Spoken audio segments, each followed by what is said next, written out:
早速ユナイト触ってみます。で、スタートをして、はい、始まりました。じゃあこれで、こんな感じで、画面のですね、ここの上側を押すと前に移動して、この下側を押すとこういうふうに後ろ向くっていう感じで。で、ここの左側を押すと左を向いて、右側を押すと右を向くと。で、これ今画面タッチのことなんですけど、このメニューのハンバーガーボタンを押すとメニューが今までとどんな機能通り使えると。こんな感じですね。で、キー操作ももちろんできるようになってまして、上ボタンを押すと前進、後ろボタンを押すと後ろ向きで、左ボタンを押すと左を向く、右ボタンを押すと右を向くみたいな、こんな感じでできてます。でですね、他にも細々とした機能があるんですけど、まずはこの画面の右下に今見えてる、これミニマップですね。ミニマップが表示されるっていう機能があったり、今歩くとこんな感じでコンコンコンコンと音が出てると思うんですが、これは足音が出る機能なんですね。で、この足音のを機能でもって消音にできたり、また機能で鳴らすことができたり、それからこれはライトですね。今ちょっと若干明るくなったと思うんですけど、この明るくすることができたり、そうだ、ちょっとここでですね、ちょっと言い忘れたことがあるんですけど、今画面のかなり奥までこれ見えてると思うんですけど、こんな感じで見えなくなるところは暗くなって、だいぶ奥まで見えると、こういうふうになってるんですが、これユナイトのデフォルトの状態だった場合ってライトの設定がかなり明るめって言いますか、ライトを設定してなくても 3D のものがかなり奥まで見えるようなになってるんですね。ユニティの機能でもってユニティのこのウィンドウのレンダリングのライティングっていうところを押すと、ライティングの設定ができるんですけど、環境マップとかになったかな。これをライティング生成っていうのをこれを押してやるんですね。これをすると、ユニティで勝手にシーンの中のライト関係の設定をするわけなんですね。これをすることでライトを認識してくれるっていうか、うまく使えるようになるんですね。で、これを押してやって、このアドオンを使うとですね、こんな感じですね。ちょっと暗めに設定してたもので暗いんですけど、これをこんな感じでダンジョンに入ってるっぽい暗さで表示することができると。でもってですね、機能でライトの強さを変更できる機能っていうのがありまして、でここに今イベントの中に入れてるんですけど、これで明るくできると、こういう機能があったりですね、これミニマップのですね表示位置を今右下に出てるんですけど、9×9 がデフォルトなんですが、このサイズ表示されるっていうのを、ミニマップの設定変更でもって左上に今 13×13 の大きさに変更して表示できるとかですね、こういった機能もついてます。で、他にはですね、ミニマップを非表示にするとかですね、それからミニマップを再び表示する機能。この今画面は床よりも少し20センチぐらい高い位置で真正面を見るっていう風に設定されてる、デフォルトでは設定されてるんですが、これをちょっと斜め上を見たりとかですね、カメラの位置をもっと上げたり下げたりっていうことができるような設定もありまして、これを変更する。今これ出てきたカメラポジション変更しますって出てきたんですけど、これもちょっと極端にカメラの位置高くなったんですけど、こんな感じでカメラの位置を変更することができたりとか、画面のタイルですね、これがちょっと今切り替わったと思うんですけど、これはタイルも任意で、これもデフォルトで1種類ほど用意されてるんですが、10種類まで切り替えることができるっていう風になってて、こんなこともできるっていう風になってます。でですね、次戦闘画面に遷移して、で、元に戻るかっていうのも見てみたいと思うんですよね。で、ちょっとそれをお見せしたいと思います。ここで、イベントでモンスターが出るっていうイベントを作ってるんですけど、これで戦闘に入ってですね、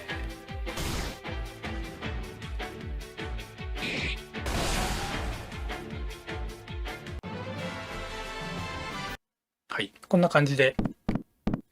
そのまままた戻ってこれると。次はですね、これを、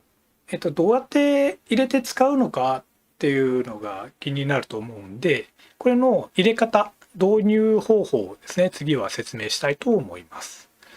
今これ出してるのは、すでにアドオンが入ってる状態なんで、アドオンが入ってない状態でお見せしたいと思いますので、一旦これ切りますね。3D ダンジョンのアドオンが入ってないユナイトが入った初期状態、基本アセットのみが入っているものをですね、立ち上げたいと思います。今度は導入方法について話していきたいと思います。まずですね、これ最初ユナイト立ち上げるとこのユナイトのこのメイン画面が出てくるんですが、この状態だったらアドオンって入れれないんで、ウィンドウを押してRPG メーカーのモードを選んで、ここで RPG メーカープラスユニティエディターっていうのがあって、これを押します。これを押すとユナイトとエディターが両方操作できる画面に切り替わります。まずこれでですね、ユニティエディターの方でアセットを押して、で、パッケージインポートっていうボタンがあるんで、ここを押して、カスタムパッケージっていうので、3D ダンジョンのソフトをゲットしてもらったら、この Unity パッケージっていう拡張子のファイルがありますんで、これを選びます。で、これ開くを押すと、こういうふうにパッケージの中身が出てくるんで、すべてを選んでインポート。はい。ユナイトのエディターの方で、ここですね、これアドオンのボタンなんですけど、ここを押してやって、で、アドオンを入れると、ここのリストにアドオンが出てきますので、使いたいアドオン、で今回のやつはこの 3D ダンジョンへの切り替えってやつなんですけど、これを、ここをチェックですね、入れてやって、で、決定ボタンを押します。はい。で、これでロード完了したんで、これで導入完了です。で、これ 3D ダンジョンは、入れただけで自動的に 3D ダンジョンが使えるような仕様になってて、テストプレイで動かしてみるとすると、画面がですね、このように 3D ダンジョンにこう自動的に切り替わると。こんな風になります。はい。これでもう導入完了ですね。すごく簡単に使えるようになってます。次は、どんな感じでこのダンジョン作るんだっていう話なんですけど、これはですね、ユナイトのマップから作れるようになってます。ユナイトのこのマップ設定のマップリストっていうところから、もちろんこのマップチップのを使ってダンジョン作ることもできるんですが、コリジョンを使って作ることもできるんですよ。まずこのコリジョンで、ここに方向を上下左右っていうチェックが入ってないのが、これ完全な移動ができない壁なんですね。で、これを、これとかで、こうやって、わーってこうやって、わーって書いて、書いて、これはコリジョン1が上下左右が全部チェックが入ってるんで、どの方向にも行けますよってやつなんですけど、これをこんな感じでバーッとつけて、親を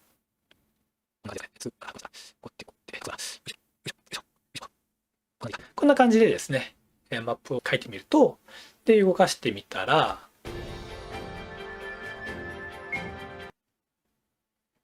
こんな感じでですね、作ったやつ、さっきのコリジョンの2の壁が、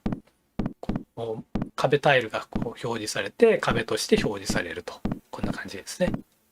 で、ミニマップの方も反映されて表示されると。こういう風になってきます。はい。で、次がですね、で、今度これ壁と床ができたんで、今度は階段と扉とかがあったら、もうよりダンジョンっぽくなってくるじゃないですか。で、それの付け方を解説したいと思います。で、この 3D ダンジョンのアドオンでは、床と壁以外はですね、イベントで作るような仕様になってまして、イベントでどんどん扉とか階段とかを貼り付けていくっていう感じになります。この辺にちょっと扉作ってみましょうか。これでイベントを押して、で、ここをクリックしてやったらイベントが生成されて、で、ここで扉を作りたいんですけど、扉はですね、ここのメモっていうところに何を作りたいかっていうのを書いてやったら、それが反映されるっていう仕様になってまして、このメモにドアを作りたい場合は、ドアって打ってやって、このメモにドアって書いてあげて、ってやったらこのタイルがドアタイルになります。で、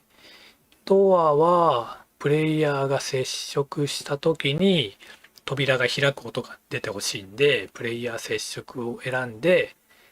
扉はすり抜けれるようにするためにオンにして、で、ここで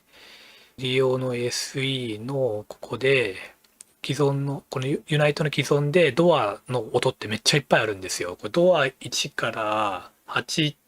以外にもゲートとかなんかいっぱいあるんで、その中から好きな音を選んでいただいて、自分で用意してもいいんですけど、ちょっと鳴らしてみましょうか。こんな音が出ますね。これを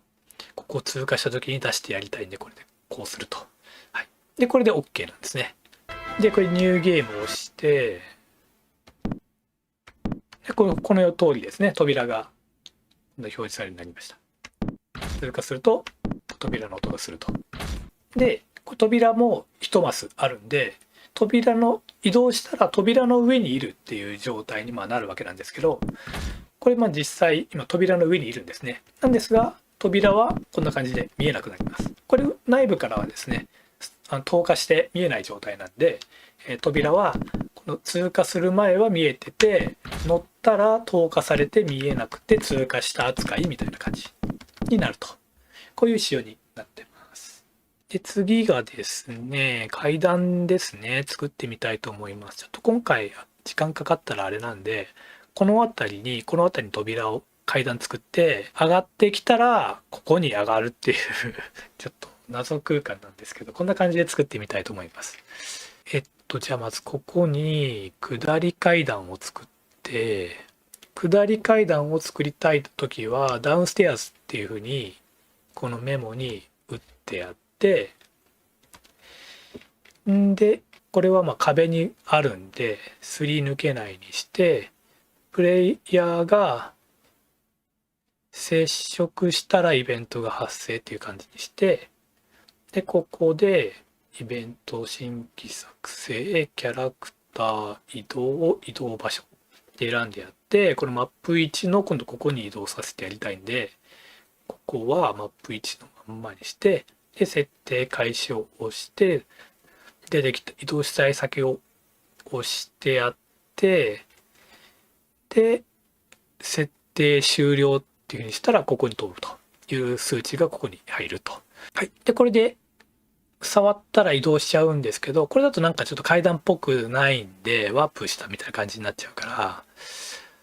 オーディオビデオの SE 再生で階段をカッチカッチ上がるような音を出したいんで、ユナイトの既存のムーブ1っていう音があるんですけど、これはですね、こんな音なんですね。なんか階段っぽいじゃないですか。これ入れてやると。で、今度はここに、こっちが今下り階段だって、こっちを上り階段にしましょうか。上り階段はアップステアーズっていうメモに打ってやると上り階段になります。すり抜けなしのキャラクターが、プレイヤーが接触したらイベント発生にして、で、イベント作成のオーディオビデオ SE のムーブ1。この音ですね。で、これで音が出た後にキャラクターが移動すると。マップ1のここに移動。これで完成と。これで階段ができました。じゃあ早速テストで見てみたいと思います。はい。できてるかな。ミニマップに反映されてますね。こんな感じで階段が。これ下り階段ですね。前を押すと降りて、で、ここを入ると、また上に来ると。こんな感じですね。で、次はですね、あとは、ダンジョンの中にある宝箱とか、あとダンジョンで発生する戦闘イベントとか、こうフレーバー的なメッセージが出る壁とか、そういうのが必要になりますよね。で、これなんですけど、これはミニマップとタイルマップは A から Z までのイベントっていうのを用意してて、イベント A からイベント Z っていうの計26個を用意しまして、で、これを設定できるようになってます。で、ちょっとこれも設定してみたいと思います。ここにですね、イベントを今度作ってみます。ここに、じゃあ、なんかメッセージが出るイベント1個作りますね。まずメッセージで、テストですって感じで打って、で、イベントをアイコン上で、これ、イベントをですね、画面のタイルに表示させずに、そこを踏み抜いた時点でイベントを発生させるということはもちろんできるんですけど、その場合はこのメモに特に何も書かなくて OK です。何も書かなければ何も表示されないんで。で、今回は、イベントが見える形にしたいと思いますので、イベントタイルの A から Z のどれか、A にしますね、を表示させたいと思います。で、イベント A っていうふうに言ってやると、イベント A のタイルが表示されます。すり抜けるにオンにして、で、プレイヤーが接触。これで今ちょっとイベント今できたので、じゃあこれで動かしてみます。ミニマップにはこんな感じで、びっくりマークは青色なんですけど、これイベント A がですね、これが表示されてて、で、画面上ではこんな感じで見えると。こんな感じになります。で、接触するとイベントが発生すると。こんな感じですね。はい。で、例えば戦闘とか大事なトリガー的なイベントとかあった場合って、このイベントを消滅してもらいたいじゃないですか。で、そういった場合はですね、今度はコモンイベントに1個イベントを作るんですよ。トリガーは自動実行にして、で、ここにイベントでアドオンコマンドのポンアップ TD ダンジョンを押して、ここにコマンドが11個あるんですけど、この中のイベントの再描画っていうのがありまして、これを選びます。で、ここでゲームの進行のスイッチの1番をオフにするっていうのを作ってですね、これでコモンイベント完成で、ちょっとスイッチも使用するのがこのスイッチ1個使うんですね。イベントの再描画みたいな感じで書いておいて、昨日イベントのところでですね、これ新規作成して、これフラグ管理でもうこれ消えたら消えっぱなしっていうのもいいんですけど、今回ちょっと簡単に作りたいんで、触ったらイベントが一時消滅で消えるっていうことにして、で、この一時消滅のすぐ前のところで、さっきのコモンイベントが発生する用のスイッチですね。この再描画っていうスイッチ1個作ったんで、これをオンにしてやるっていうのを入れます。スイッチ操作オン1ってなってますよね。で、これでやると、今ミニマップに見えてて、画面上でもイベントがここ見えてると。で、これ話しかけると、これ消滅するんですね。これ今消えましたね、ミニマップから。で、画面上からもイベントが消えたと。こんな感じで消すことができるというふうになってます。これらを使って、3D ダンジョンをですね、独自のかっこいい素晴らしい 3D ダンジョンをゲームを作っていただければと思います。はい。という感じでですね、RPG メーカーユナイトアドオン 3D ダンジョンを今回は紹介させていただきました。いかがだったでしょうか？何かわからないことがあったら概要欄に Twitter アカウント載せてますので、そちらで気軽にご質問いただければと思います。それではですね、今日はどうもありがとうございました。ポンアップのポンタ番頭がお送りいたしました。それではまた。さようなら。